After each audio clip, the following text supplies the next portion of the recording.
So is electricity a demonic force for evil? So basically what happened is last night I was thinking about, hey, what are we going to talk about for today's topic? And I was going through different articles and whatnot, and I found something quite crazy. And I was like, what the hell am I reading right now? So I thought, you know what? I'm going to wait and not finish this and wait to do it live with you guys, because it's a very odd article. And you will see exactly why. And the reason why I want to bring it up is because it's very important to see why one has to be careful when delving into spirituality, mysticism, and occultism and esoterica. I often tell you guys, yeah, there's some good stuff in there because it's led by intuition, but because it's led by intuition and not reason, it goes off the rails to crazy town very quickly. So that's what we're going to be looking at today. So let's take a look at this. As a reminder, I did skim this a little bit, but I'm reading a lot of this for the first time with you guys. So this is a journey for all of us here. Let's see. It says, is electricity a demonic force for evil? Now, for the ancients, the very cosmos had a soul. So we're gonna just start this and see where it goes. And I want to remind you, one of the reasons why I wanted to look at this was because a lot of people talk to me about occultism and esoterica and how I warn people that, and even like new age spirituality, all that stuff is like, yeah, but you have to be careful because it leads you into crazy territory really quick. So let's just start here. For the ancients, the very cosmos had a soul, the power that moved the winds and river. No less than man was spirit. As such, it had a moral nature and pointed to some transcendent realm. The very grass was imbued with the God's divine presence. But now, how do we think of these things? What living power has replaced spirit in the imagination of modern man? For many, it is electricity, and this has disfigured our very perceptions of the spiritual realms. In addition, electricity itself is linked to jinn, demonic, and UFO activities. For Rudolph Steiner, electricity was fallen light. Rudolph Steiner, the esoteric Christian. Now, this is we're going to read some quotes by Rudolph Steiner here. And so just to give a brief who Rudolph Steiner was, he was an esotericist kind of in the late 1800s, early 1900s. He was an occultist and an esotericist. He was involved in, I think, theosophy, and he started like his own spiritual movement, and he called his work spiritual science. So he was a lot like many of the New Agers, spirit science type of things that you see today, except this was late 1800s, early 1900s. And he was heavily involved in the occult and esoterica. And so I kind of just want to give you a peek into when you look at all these crazy ideas. So you can kind of compare to see the crazy ideas that they had in late 1800s, early 1900s. And we can look at that. We can look at this and laugh at it now. But I want you to sort of take that way of thinking and shift it to today, to contemporary times, and realize that many of the New Agers and esotericists and occultists who are saying crazy things about quantum realms and five-dimensional existence and hopping timelines and 5G conspiracy theories and all this shit, I want you to, realize that it's the same thing, just in a different time. So one has to be very careful. So let's read this. This is Rudolph Steiner. The extent to which human thinking has become saturated with electricity is a fairly recent development, because, this is early. So this is a new thing, right? This is, electricity. Cool. So, this is like, watch out for this new emerging technology. So now we speak about atoms as if they were tiny suns surrounded by orbiting electrons. When we look around us at the forces within the universe, we presume that electricity is everywhere. This permeates our entire culture, including our manner of thinking. If we were to look at the ideas that humanity had before the age of electricity, we could see that at one time an observer of nature still had the freedom to recognize the spiritual aspect of nature, at least to the point of thinking about it abstractly. A tiny remnant of scholastic realism still remained to facilitate this perspective. But electricity is so pervasive in the lives of modern human beings that it gets on our nerves.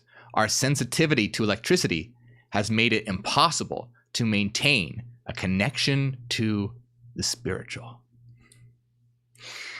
So be careful. Electricity, you will no longer be able to evolve if you're too. My electric toothbrush must be just rife with demonic activity.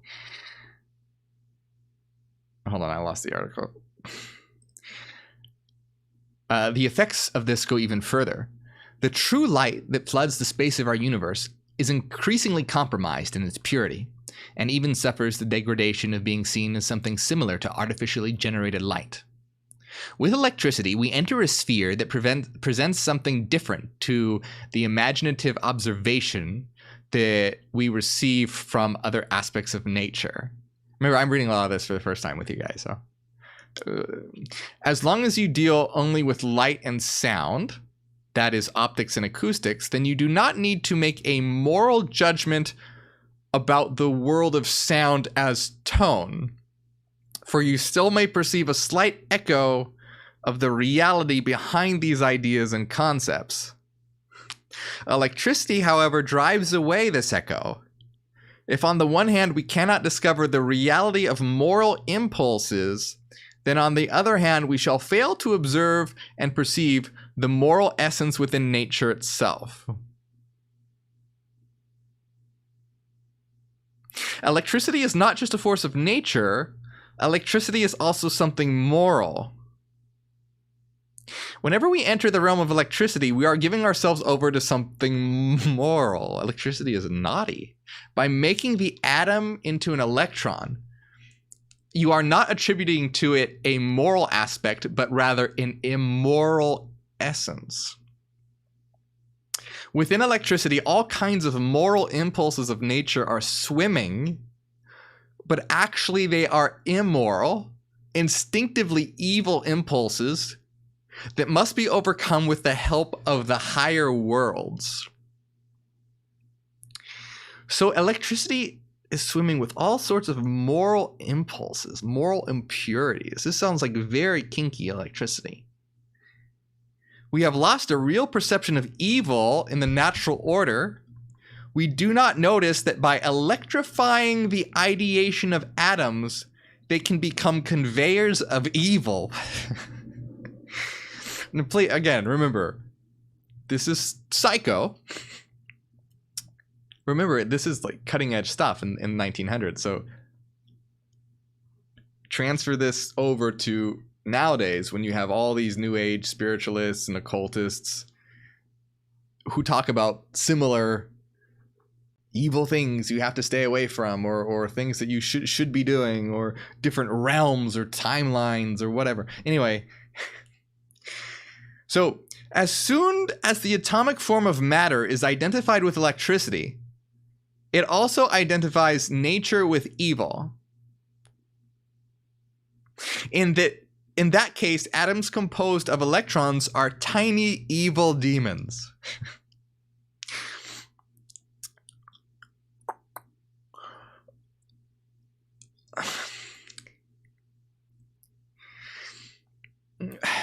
When physicists declare, as they do today unthinkingly, that nature is made up of electrons, then they are actually saying that nature is composed of little demons of evil.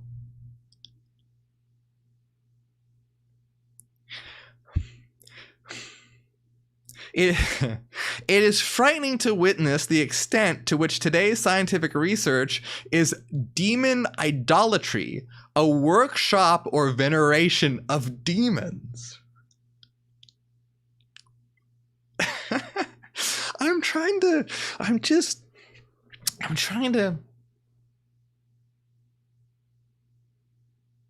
Okay, all right, so that was the Rudolph Steiner quote, and Rudolph Steiner was like an influential esotericist and occultist. Like, he's not just nobody.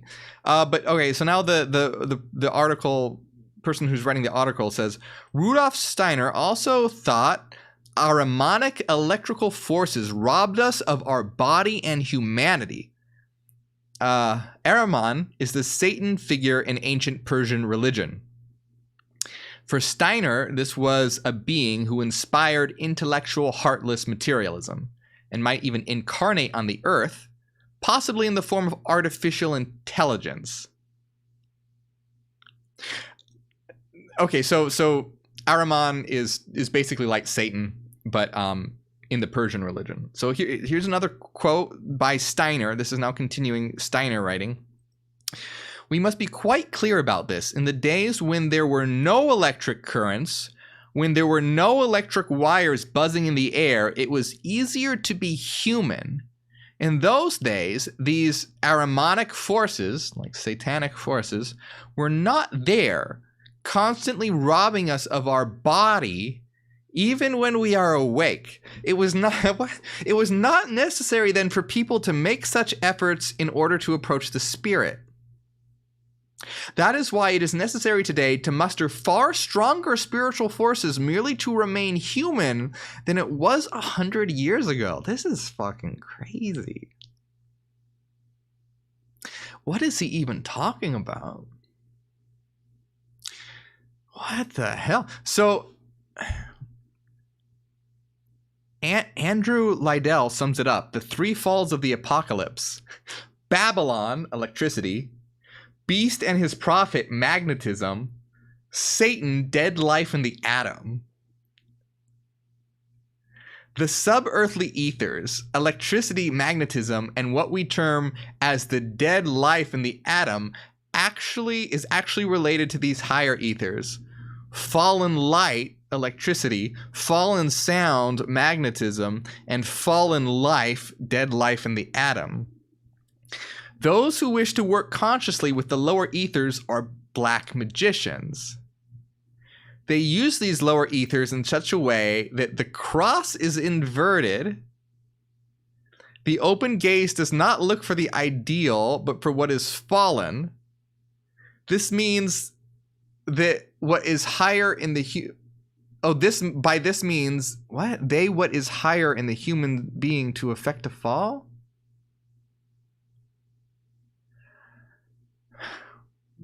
Okay, I understand what he's saying about black magicians trying to use like more earthy forces,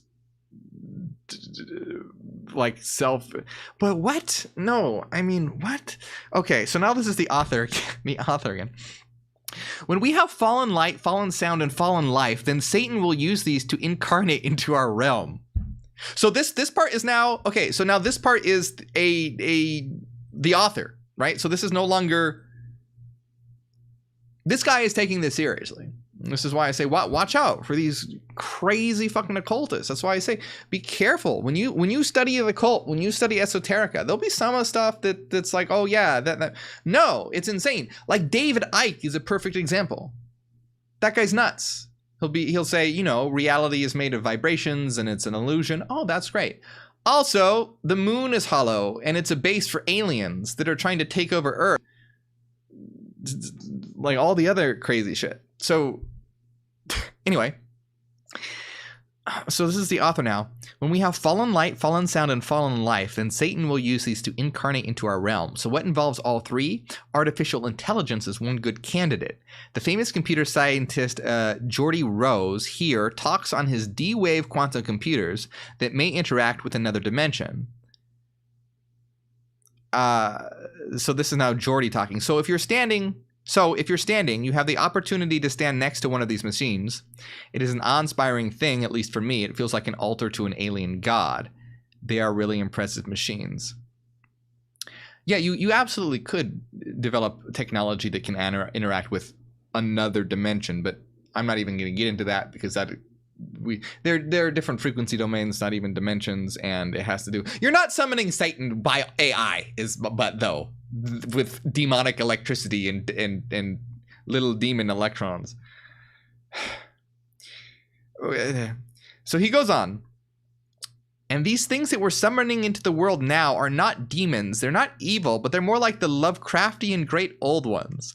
There are entities that are not necessarily going to be aligned with what we want. So this transition is really, really massively important for our entire species to navigate. So yeah, I do acknowledge the possibility of creating technology in which one could interact with different frequency domains in which intelligences exist. But what is this? What? So the famous billionaire Elon Musk here says that with AI, we are summoning a demon.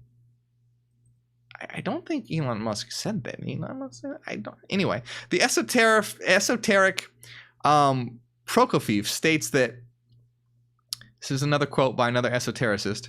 Here the attempt is made in purely Ahrimanic form, satanic form, to create a worldwide web that connects as many people as possible, but in a way that mankind becomes increasingly separated from the cosmos and the hierarchies, and thus is bound up with what was described as an Ahrimanic spider web.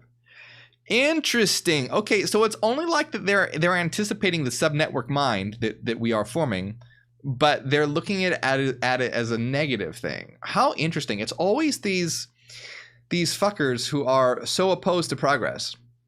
It is not a bad thing that we are constructing a network. And it's not a satanic spider web. It allows us to become increasingly connected and increasingly unified and being able to work together in a cooperative way. Now, it can be used negatively and is often used negatively today. You know, if you have the rich elite creating these in a way to have a structured hierarchy in which they are the masters and the rest of humanity is a slave. Yeah, that's a bad thing. That's a bad thing. But it's just like this developing of a subnetwork mind is just like developing a city. A city can be good or bad. It depends on how the city is structured. It's not necessarily this evil, satanic, but it is. So it's interesting. Man, yeah, we're going to have there. Jeez. All right. Crazy fuckers. It's always against progress, always opposed to progress. Oh, electricity is demonic. Magnetism is demonic. What the fuck do you want us to do? Just run around and shit on the floor and chew on grass? Is that enlightenment?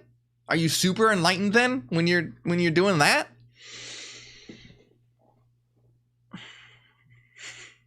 Many anthroposophists, I can't just keep saying that. Ugh. Many have seen the computer as the means for the incarnation of the Zoroastrian god Ahriman and the World Wide Web foretold by Rudolph Steiner. And from the earth will well up terrible creations of beings who in their character stand between the mineral kingdom and the plant kingdom as automative beings with supernatural intellect and immense intellect. When this development takes hold, the earth will become covered as with a web of terrible spiders of enormous wisdom, which, however, in their organization don't reach the plant status. Terrible spiders which will interlock with each other, which will imitate in their movements all that which humanity has thought of with their shadow-like intellect that was not inspired by a new imagination, though that which is to come through spiritual science. All man's thoughts of this kind, which are unreal, will come alive. Okay, so it sounds like he's talking in a very strange way. Yeah, kind of like about technology and the internet, right? So you have something that's between the mineral kingdom and between the plant. So it's more than minerals, but it's not quite a plant. And it's going to be covered like a web with spiders that have enormous wisdom, but they're not. But they haven't reached plant status. So he's kind of like saying it's alive, but it's not alive. It's going to cover the world. They're going to have enormous wisdom. They'll interlock with each other. And they'll have a shadow-like intellect shadowing humanity's thought, but not inspired by a new anime. So all man's thoughts of this kind will come alive. Yeah, it sounds sort of kind of like in a weird way he's talking about technology. In the form of the internet, I suppose. But again, do you see why this attitude towards enlightenment is not opposed to progress? True enlightenment is about using progress and using technology to aid us in our development. You see a lot of New Agers, a lot of esotericists, a lot of occultists who are constantly against the new and are demonizing the new. And even anytime you see someone demonizing the new, you gotta question what's up. It's always new and unity. Things that are new and things that promote unity. People are always extremely opposed to. And you have to really, like, oh, a globally connected world. Oh, we can't have that.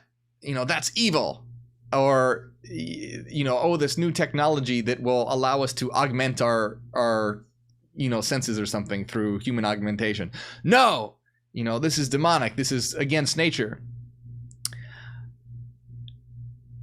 Technology is neither good nor bad. Technology can be used as a tool to either help us or hinder us, but it's an extremely powerful tool. Technology is just evolution on another level. Technology is just evolution that we're directing. Evolution happens in an unconscious way. Technology is us consciously directing our evolution. And yeah, again, it's always this opposition towards progress. Electricity, evil. Magnetism, evil. The internet, bleh. Yeah, well, go off in your own little jungle and go shit on the floor and play with, you know, your monkey and tiger friends and hope they don't eat you, I guess. You know, even cooking is technology. To be able to, you know, have a pot, have fire, you know, put food in the pot, cook it. That's like, you know, that's not only is that technology, but it's sort of even augmenting your form. It's an external stomach is what it is. It allows you to break down the food and, you know, it acts as a way of, yeah, it's like an external stomach. And yeah, so again, is cooking evil? I mean, that's technology. That's new. Why is cooking okay, which is technology? It involves fire, you know, iron, pot. But why is electricity evil? Anyway, it's so stupid. Okay, anyway. This just blows my mind. So the earth will be covered with terrible mineral-like... Okay, so this is the... Oh, wait, what? So the earth will be covered with terrible mineral plant-like spiders, which will link up with empathy but evil intention, and man will have to unite with these terrible mineral plant-like spider creatures.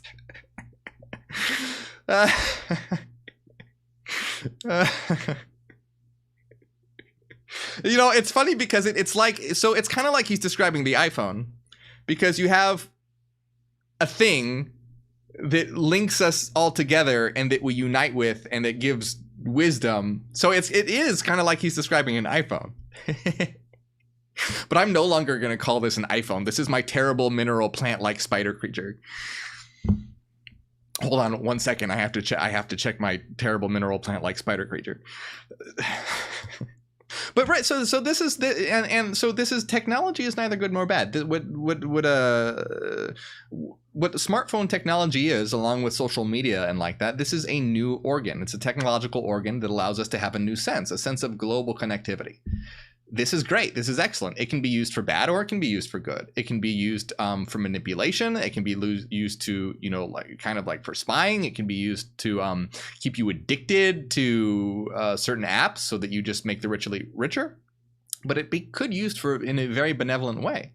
It can be used to connect us all. It can make us realize that we're all in this together. We can see atrocities committed against the world, and we can unite very quickly to help these things, help people out, and create a very so the technology is not technology is fantastic. Okay, it's just how it is used that is the problem. Anyway, and then there's a picture of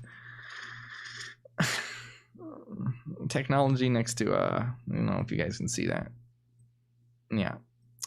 Okay. Anyway, let's continue with this insanity.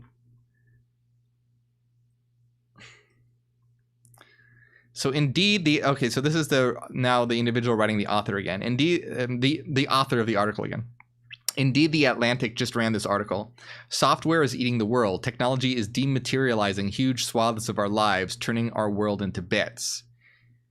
I myself can see how, like Enochian sigil magic, this particular technology dematerializes human experience, phenomenologically eats the world, turning the human world into information, data now decontextualized from historical being to be summoned, manipulated, and controlled towards a specific horizon of being, namely techne, as our tools frame out very being, likewise comparable in the same way sigil, patterns, energy, and experience towards supposedly a controlled manifestation of a particular reality.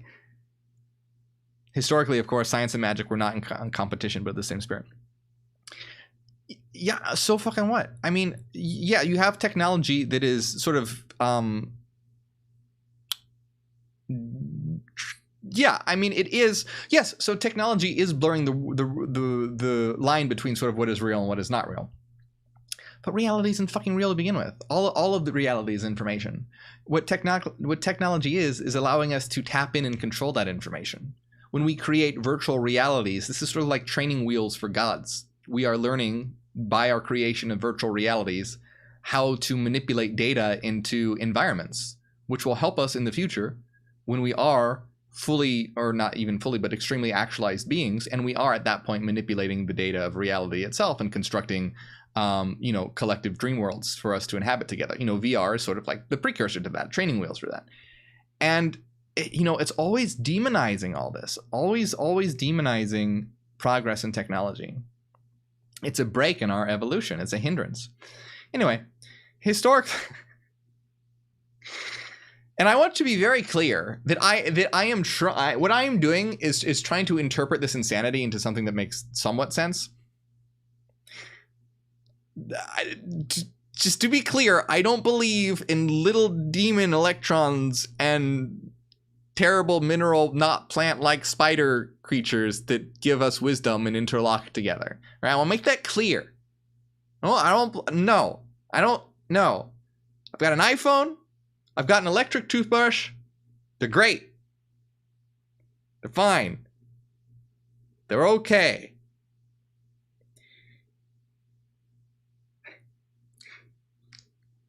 Okay, so historically, of course, science and magic were not in competition, but of the same spirit. And this is why liturgy is so important, and also why the church saw man as porous to evil, influential spirits.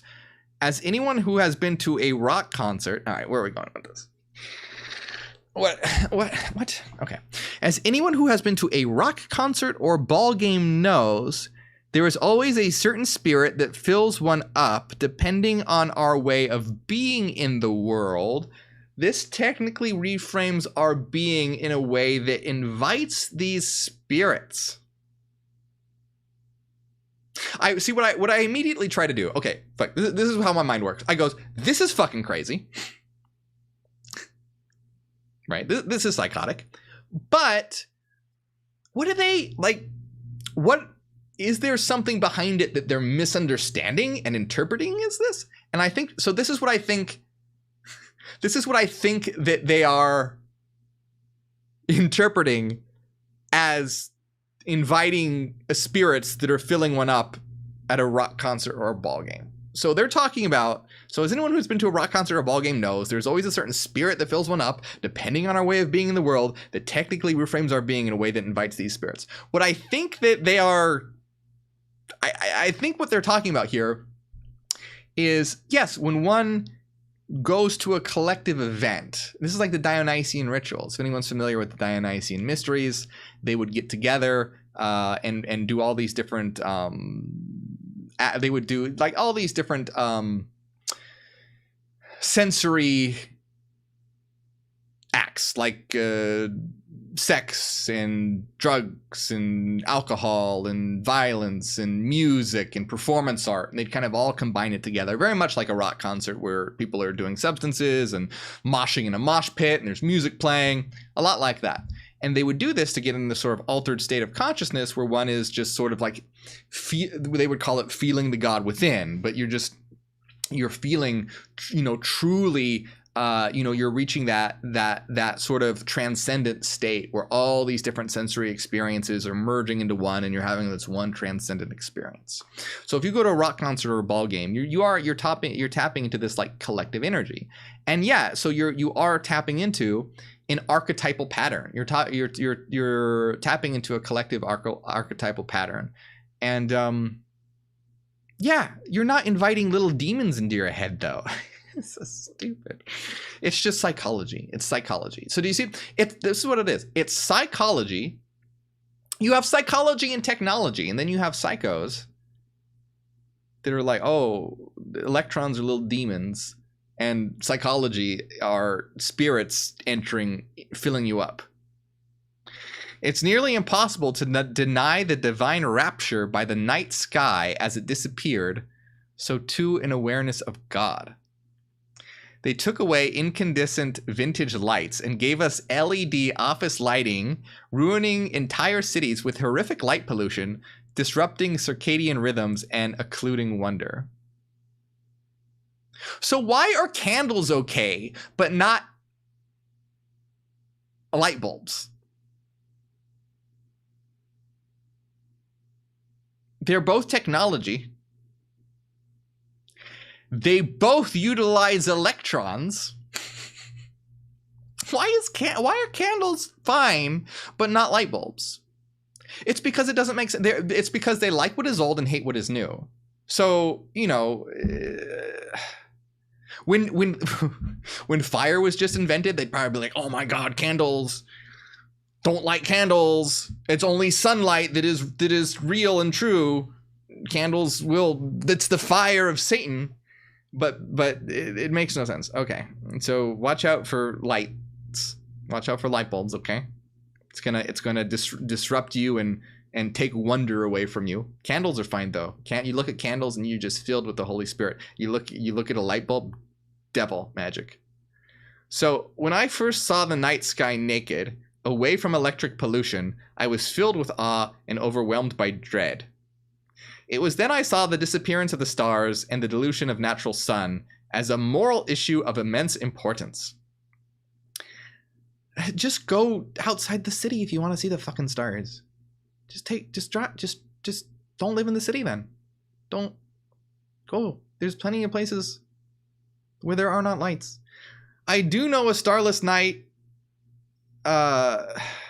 militates against wonder when seeing the dazzling Milky Way, jeweled and sparkling like diamonds. I found it impossible not to believe in the spiritual. That's the problem, you guys. The problem with the world, the reason why we have so much problems is because we can't see the stars.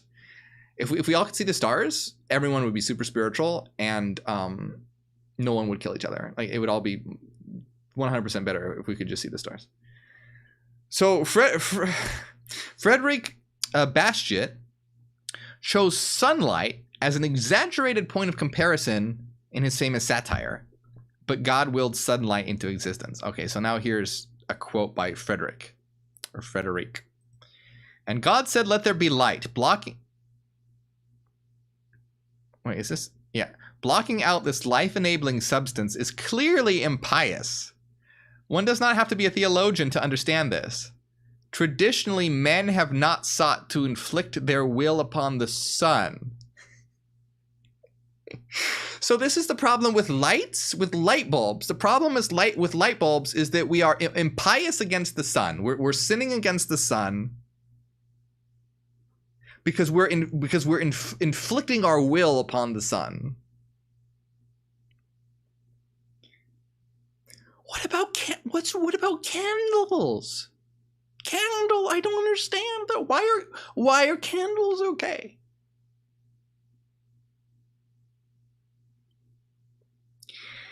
Okay, but they have let the sun dictate to them, taking rest when it disappeared and resuming work when it reappeared. You can light a fire. When the sun goes down, you can light a fire and still stay awake. Or you can turn your light bulb off. You can do that. There's a switch for when it's nighttime and you want to sleep. Turn it off. Men instinctually understood that when there was an order to the universe, and they ought to live accordingly. Oh, it's so dumb. I hate that argument that like, oh, we have to go by what nature dictates. We are fucking nature. If you want to go by what nature dictates, go out and go get eaten by a lion. You want to live in nature and the order of nature, you're going to die real early because you won't have access to medicine. And some big furry creature with teeth is probably going to munch on you at some point if you want to just live in accordance with nature. We have developed society, civilization, technology, and innovations because we are nature that has become conscious of itself and then can order itself in a more effective way. That's the whole point. Nature is unconscious ordering. Technology, civilization, all this is us as nature become conscious of ourselves and doing self-ordering. Now, it's not always great. Humans are only half conscious. They're not hyper aware yet, so they don't know that that's what they're doing. See the difference? They're doing it without knowing that they're doing it. We as Hyperions know that that's what we're doing, so we can do it even more effectively. You see how it's one step up on the level of consciousness. Nature is just unconscious evolution.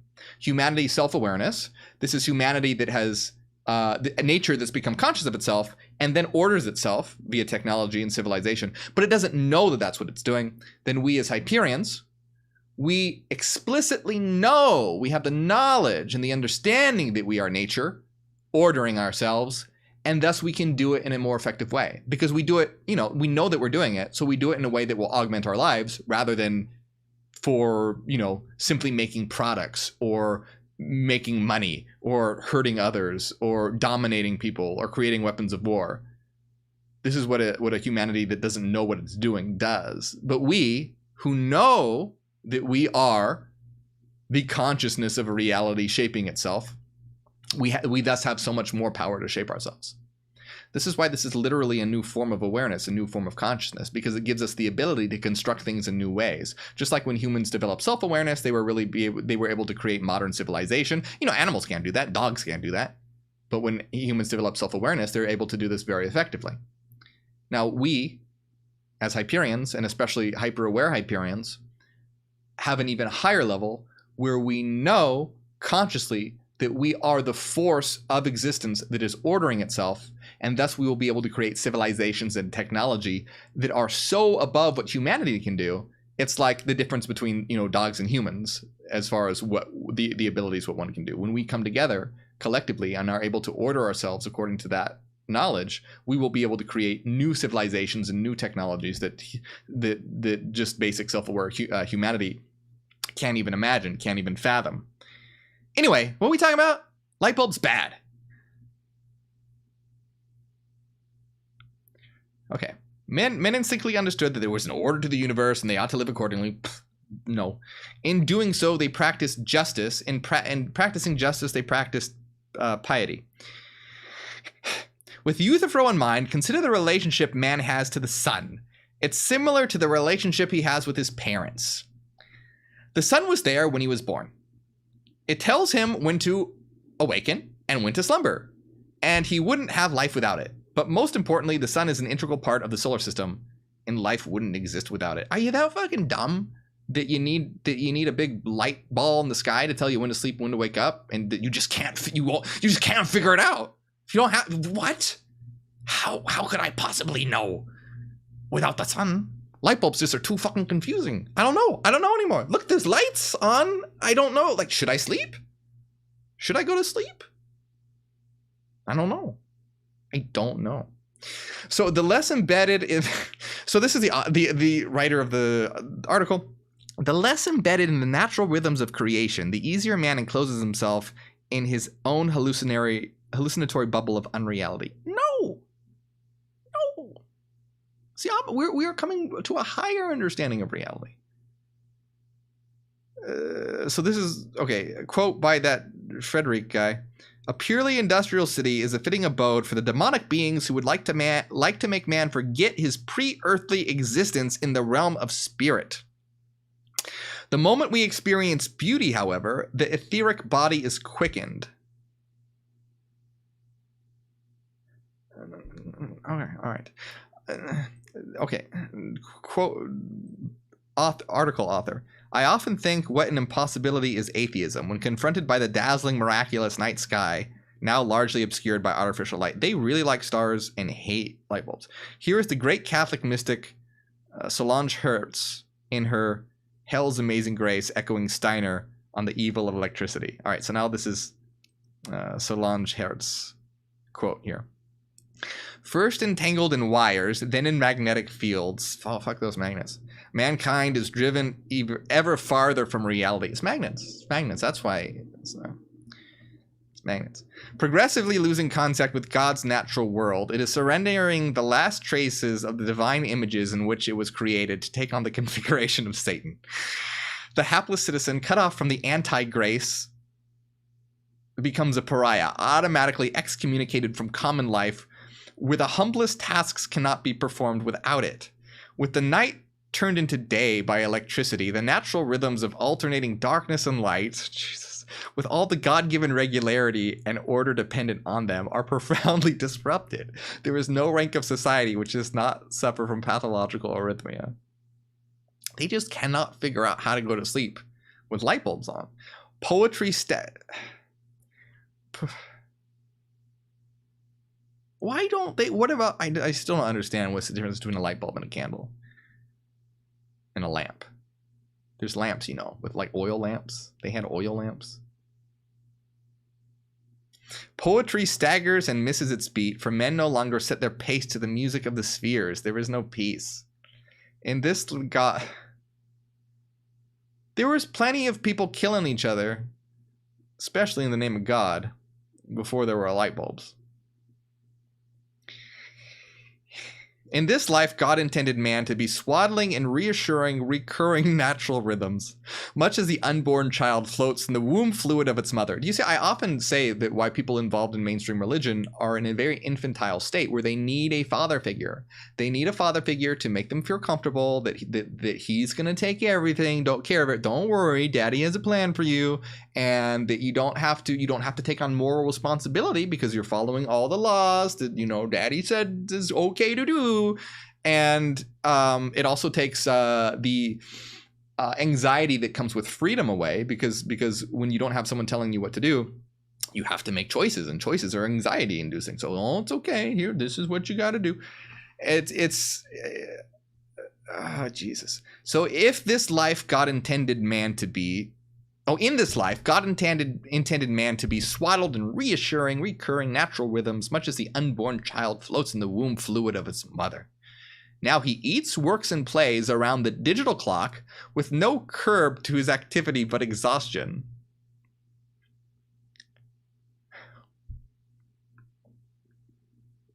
He is driven to a near frenzy by an illusion of accelerated time, whose most baleful effect is not so much shattered nerves and deadened wills as the near total destruction of prayer and the recollection of God and divine truths. Okay, here's author article again. In the recent interview with Dr. David Allen White by Steven Heiner, who is Dr. White muses upon the subjects of technology and culture. So this is a Dr. David Allen White, who I have no idea who that is. To my mind, one of the greatest essays written in my lifetime is Solange Hertz's essay, Hell's Amazing Grace. That was what we were just reading from. That was a quote from that. In this essay, she talks about electricity itself as a satanic invention that stands in opposition to God's true light.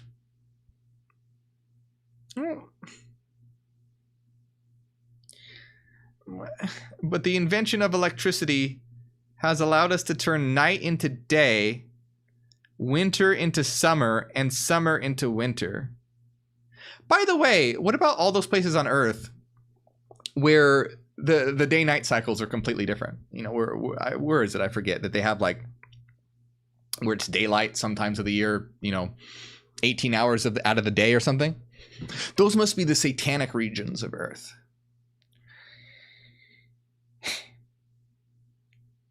But the invention of electricity has allowed us to turn night into day, winter into summer, and summer into winter, with air conditioning and heating.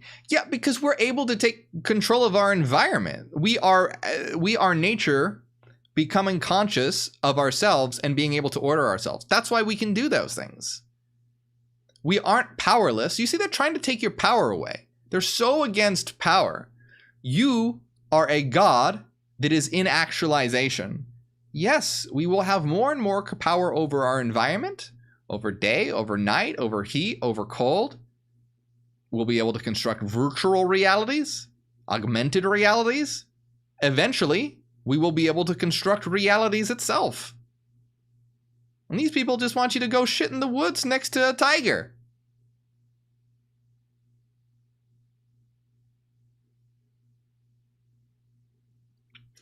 It has allowed us to feel as if we have the world at our fingertips. And why is that bad? Why is that? Why is that? Why is that bad? It's a brilliant essay. It occurred to me recently that we are now totally dependent upon power and electricity for every aspect of our lives. All that Satan needs to do is turn out the power, and then his false son can step forward to perform the great miracle of restoring the power to us all if we fall down and worship him.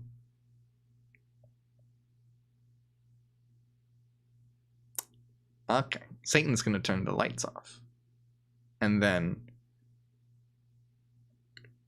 tell you that he won't turn your lights back on unless you worship him. And then I think even many good souls, perhaps even traditional Catholics, might be tempted to worship him if it meant they could get the garage door opener back and have the fridge back so the beer will be cold again and have their TV and internet back.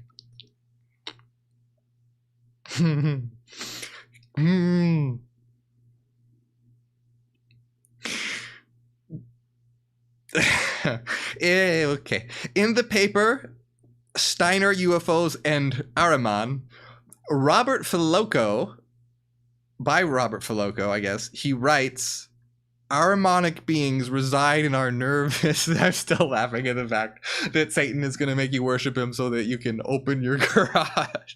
Get your garage door opener back. No.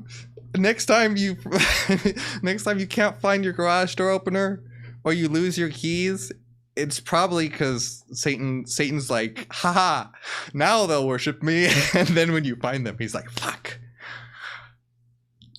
Okay, so this is Robert Filoco. Ahrimanic beings reside in our nervous systems and operate via electricity, forming a kind of doppelganger from shortly after birth that co-occupies our brain and body. This electric shadow infuses the soul and mental processes with depressing and degrading contents and impulses that can lead to a variety of illnesses. This is here's an actual photo of the satanic being that resides in your nervous system. Probably this is an electron, because there are electrons in your body. If you didn't know that, yeah, there's a lot of those little guys. So that's probably a little electron demon that is ultimately gonna eventually hide your garage door opener for Satan.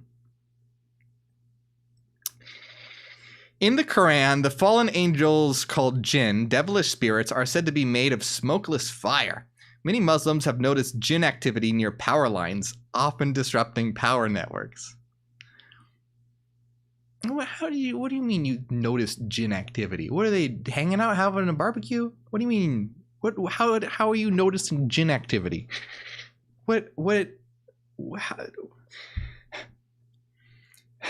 Sultan Bashiruddin, Pakistan's top nuclear expert, believed he could draw electricity from a captured jinn.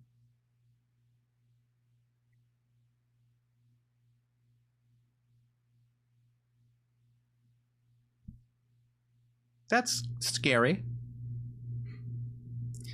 Top nuclear expert believed he could draw electricity from captured jinn. Top nuclear expert. You know, that's important. Nuclear, that's an important thing that one would hope intelligent people are associated with. Not people that are trying to draw electricity from captured genies.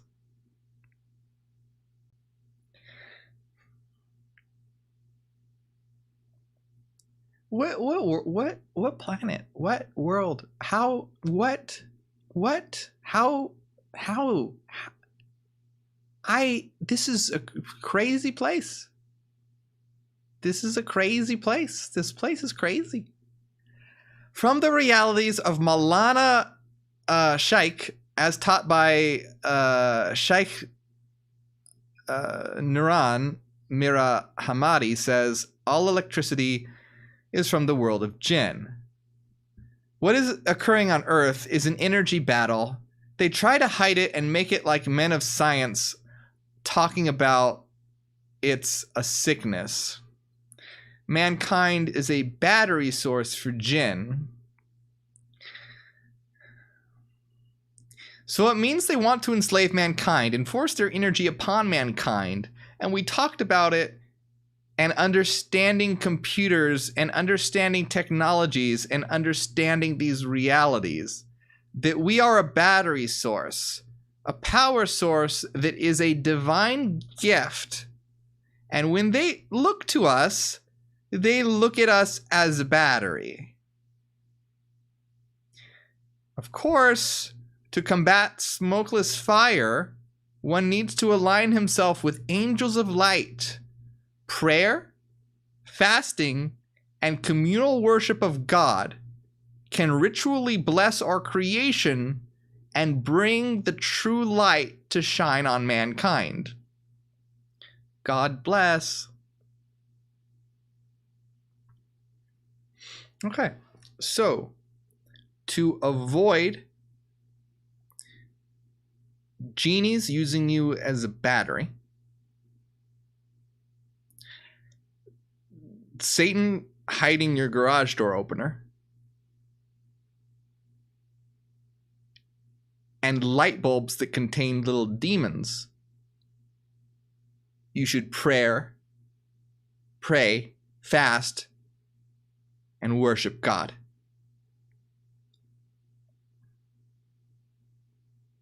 And apparently, Pakistan's top nuclear expert has also agreed with this.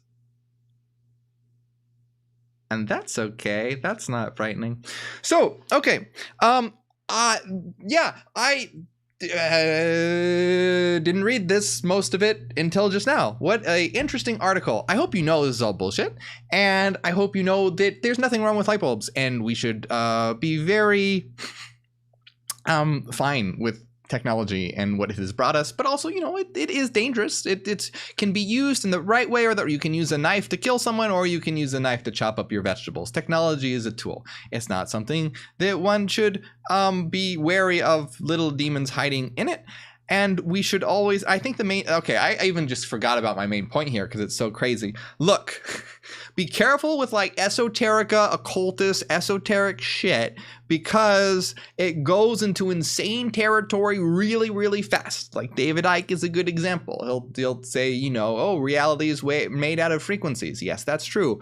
But then he'll say the earth is hollow and filled with aliens that are trying to slave you from their Earth moon base. And there are lots of examples in New Age circles and occult circles that talk about stuff that's just as crazy as this, but people buy into it just on another level, like on a quantum level or a dimensional level or hopping timelines and all this sort of bull. Anyway, I'm just a little flabbergasted from the sheer amount of stupidity that I have just cognitively ingested. I don't know what to say. I had points. I did. I had points, but they have completely gone out the window. You know, stay away from New Age bullshit. Be careful with occult, esoteric shit. Watch out for people who are always against technology and always against progress. Technology is not technology and progress. We want more technology and progress as long as we're using it the right way. Be careful people who are against unity and condemn unity and just want to, and people who always want to say, oh, we need to go back to old ways of doing things. No, we were all shitting in the jungle, and we need new ways of doing things that are better than the way we're doing things today. Today, it's all fucked up because of people who are in power. You know, it's not the fucking jinn you have to worry about. It's not a little demon electron, little demons you have to worry about. You need to worry about the rich elite who are destroying this planet, destroying the world, and using technology to keep you addicted, to keep your mind degraded, to keep humanity fractured. As long as people are running around looking for, you know, electrons in their iPhones or demons in their iPhones, they're not going to be focusing on the real enemy and making real change here. So anyway, I hope you enjoy this. Make sure you like and subscribe. If you enjoy my work, consider supporting on Patreon. Check out my other videos. We're going to have a secret live stream right after this. I want to give a big shout out to those who support on Patreon. When you support on Patreon, you get access to our weekly secret live streams, hidden Discord server, The Citadel. I'm in the current process of writing a new book, so anyone who is a member of Patreon, when I release that book, will have their name in the credits. I'm also in our Discord server asking questions to people as I write the book, so that I can incorporate answers to some common questions people may have. So I'm always getting your feedback and stuff like that in the Discord. Shout out to Renaissance Fairy, Trent, Cassidy, Michael, Evie, Alan, Angela, Maria, Brian, Chubby Bunny, High Expectations Counseling, Jordy, Nicole, David, Yelsavet, and everyone else, CC Garland being our newest. Thank you so much. I appreciate it. The link will pop up right over here if you want to support. It is the best way to support. So, please do, especially as I write this book. It helps out a lot if you can. Thank you very much.